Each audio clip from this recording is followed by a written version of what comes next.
देखिए, ये हमारा मंत्र है। नरेंद्र मोदी जी सबका साथ, सबका विकास, सबका विश्वास, सबका प्रयास, ये सिर्फ कहने के लिए नहीं करते हैं। आप हर निर्णय में देख लीजिए। आप मध्य प्रदेश, छत्तीसगढ़ और राजस्थान के निर्णय में भी आपने देखा होगा। आज कार्यकर्ताओं में जो उत्साह है कि हर कार्यकर्ता को, किसी को भी, कभी भी, कोई भी पद मिल सकता है। और नरेंद्र मोदी जी ने एक ही मंत्र रखा है कि द्वार द्वार जाओ, लाभार्थी को उसका लाभ पूरी तरह मिला कि नहीं ये पता करो।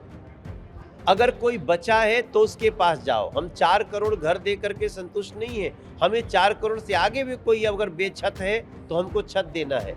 और ये सब कुछ करते हुए उनका एकमात्र उद्देश्य है महिलाओं को, युवाओं को, किसानों को, गरीबों को इस 4 वर्गीकरण में बांट करके देखो, और जो भी हम कर सकते हैं उनके दरवाजे खड़े होकर के करेंगे। और मुझे लगता है कि अपने आप में ये देश को इतना विश्वास दे दिया है, जो कि राजस्थान और छत्तीसगढ़ और मध्य प्रदेश के चुनाव में लोगों को विस्मृत, आश्चर्यचकित कर दिया है।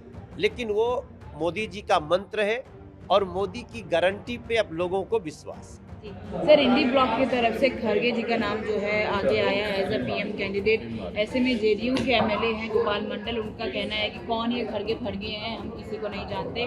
और उनका जो मत है वो नीतीश कुमार के लिए है। तो बेसिकली इंडी ब्लॉक में भी नीतीश कुमार और खड़गे के बीच में जो क्लैश हो रहा है उसे कैसे देखें? देखिए, वो मंडल साहब को अगर नहीं पता है तो मैं बता देता हूँ कि खड़गे जी हैं डमी, चलाएंगी मम्मी।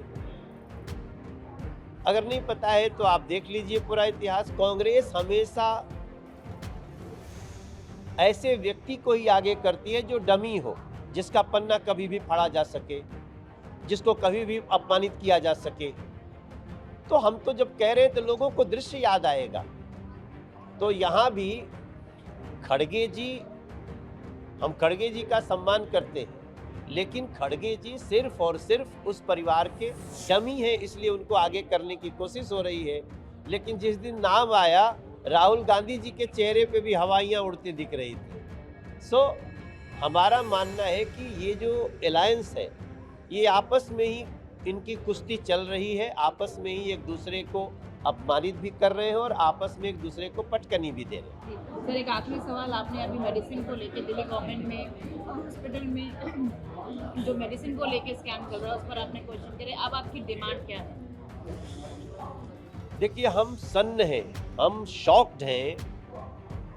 अभी तक तो हमको लगता था कि अरविंद केजरीवाल का कैरेक्टर नकली है, इनके वादे नकली हैं, इनकी बातें नकली हैं। अब पता चला कि इनके सरकार में इनकी दवाइयां भी नकली हैं। 5 कंपनियों के सैंपल फेल हुए हैं और वो 5 कंपनियां इनकी बड़ी दोस्त हैं, उनके साथ इनका बहुत अच्छा डील है। तो मैं समझता हूं कि ये पता चलने के बाद एक जांच होनी चाहिए और हमारा मांग है कि स्वास्थ्य मंत्री को, जो दिल्ली सरकार के हैं, उनको तुरंत बर्खास्त किया जाना चाहिए अरविंद केजरीवाल जी के द्वारा। क्योंकि आप विपස්සना में हैं तो वहाँ भी तो ये देख सकते हैं ना कि कितना बड़ा अपराध दिल्ली के लोगों के साथ हो रहा है।